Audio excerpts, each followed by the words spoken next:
Hello, welcome to our channel Mahabharat with Kranti.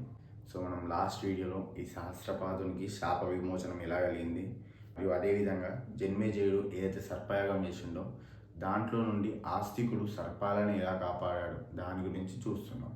అయితే మనం ఈ వీడియోలో ఆస్తికుని యొక్క జీవన చరిత్ర ఏదైతుందో దాని గురించి చూద్దాం.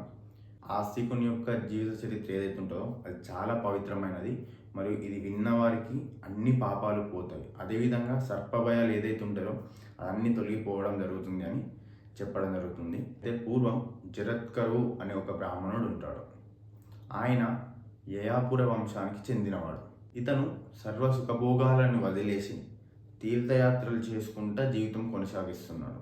అదేవిధంగా ఇతను కేవలం గాలిని పీలుస్తూనే జీవితం కొనసాగిస్తున్నాడు. ఇదంతా చేస్తున్నందుకు తన శరీరం కృషించిపోవడం వల్ల ఆయనకు జరత్కరువు అనే పేరు వచ్చింది.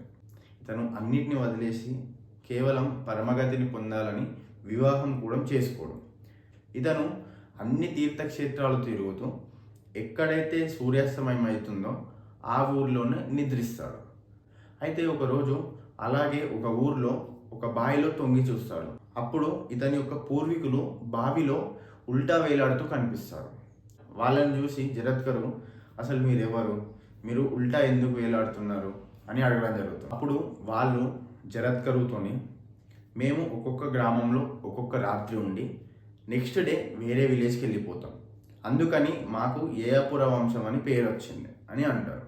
దురదృష్టవశాత్తు జరత్కరు అనే వ్యక్తి మా వంశంలో పుట్టాడు. ఆయనకు సంతానం మీద కోరిక లేకపోవడంతో ఆయన వివాహం కూడా చేసుకుంటలేదు, అందుకని మేము ఈ బావిలో వేలాడుతున్నాము.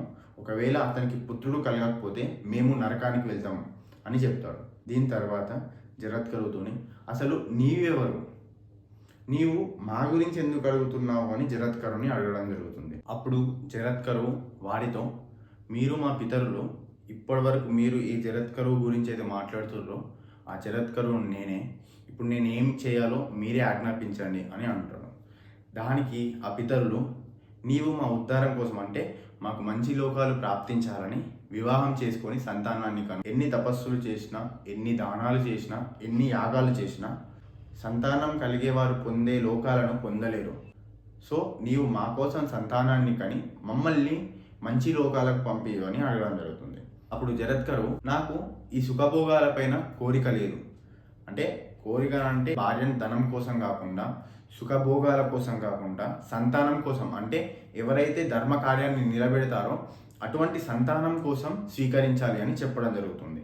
కానీ మీరు అధోగతికి పోవడం ఇష్టం లేక నేను పెళ్లి చేసుకుంటాను, కానీ నాకు ఒక నిబంధన ఉంది. నా పేరు గల కన్య దొరికితే మరియు ఆమెని బంధువులు భిక్ష రూపంలో ఇస్తేనే నేను స్వీకరించి ఆమెను ధర్మపూర్వకంగా వివాహం చేసుకుంటాను అని చెప్పడం జరుగుతుంది. ఆ తర్వాత పితరులకు నమస్కరించి అక్కడి నుంచి వెళ్ళిపోతాడు. ఒకరోజు ఈ విధంగానే అడవిలో తిరుగుతూ ఏదైతే పితరులు ఏవైతే మాటలు చెప్పారో దాన్ని అంతా ఆలోచిస్తూ నాలాంటి దారిద్రునికి, అంటే నాలాంటి పేదవానికి కన్యను ఎవరిస్తారు అని ఆలోచిస్తూ నడవడం జరుగుతుంది. అయితే అక్కడ వాసుకి అనే సర్పం వచ్చి, నీవు నా చెల్లెల్ని స్వీకరించు అని చెప్పడం జరుగుతుంది. అప్పుడు జరత్కరు, నేను నా పేరుతో ఉన్న కన్యనే స్వీకరిస్తాను, కాబట్టి నీవు నీ చెల్లె పేరు నాకు నిజం చెప్పు అని వాసుకితో అనడం జరుగుతుంది. అప్పుడు వాసుకి, నేను వాసుకిని, నా చెల్లె పేరు జరత్కరు అని చెప్పడం జరుగుతుంది. దాని తర్వాత వారిద్దరికి శాస్త్రోక్తంగా వివాహం అవుతుంది. అయితే ఈ వాసుకి తన చెల్లెల్ని ఈ జరత్కరుకి ఎందుకు ఇస్తుందంటే, నాగమాత ఎవరైతే ఉంటారో కద్రువ, ఆమె ఈ సర్పాలన్నిటికీ మీరు జన్మేజయుడు చేసే యాగంలో బూడిదైపోతారని శాపం ఇస్తుంది. అయితే ఆ శాపానికి బలి కాకుండా ఈ వాసుకి జరత్కరువుకి తన చెల్లెల్నిచ్చి పెళ్లి చేస్తాడు. వీళ్ళిద్దరికి ఆస్తికుడు అనే సంతానం కలుగుతుంది. ఈ ఆస్తికుడు మహాతపస్వి, వేదాలలో పారంగతుడు. ఇటు తల్లి వంశానికి మరియు ఇటు తండ్రి వంశానికి కూడా మేలు చేసేవాడు. అయితే తండ్రి వంశంలో సంతానం కలగడంతో వాళ్ళ పితరులు ఎవరైతే ఉన్నారో వారికి మంచి లోకాలు లభించాయి. అయితే అదేవిధంగా జన్మేజయుడు ఏదైతే సర్పయాగం చేస్తాడో దాంట్లో నుండి తన మేనమామల్ని, సోదరులని, వీళ్ళందరినీ ఈ ఆస్తికుడే కాపాడడం జరుగుతుంది. ఈ ఆస్తికుడు భృగు మహర్షి యొక్క కొడుకు ఎవరైతే చవనుడు ఉన్నాడో ఆయన దగ్గర అన్ని విద్యలను పొందాడు, మరియు తపస్సు చేత దేవతలను కూడా తృప్తిపరిచాడు. సో ఈ విధంగా ఇది ఆస్తికుని యొక్క చరిత్ర. అయితే దీని డీటెయిల్ వర్షన్ ఏదైతే ఉందో అది మనం వచ్చే వీడియోలో చూసుకుందాం.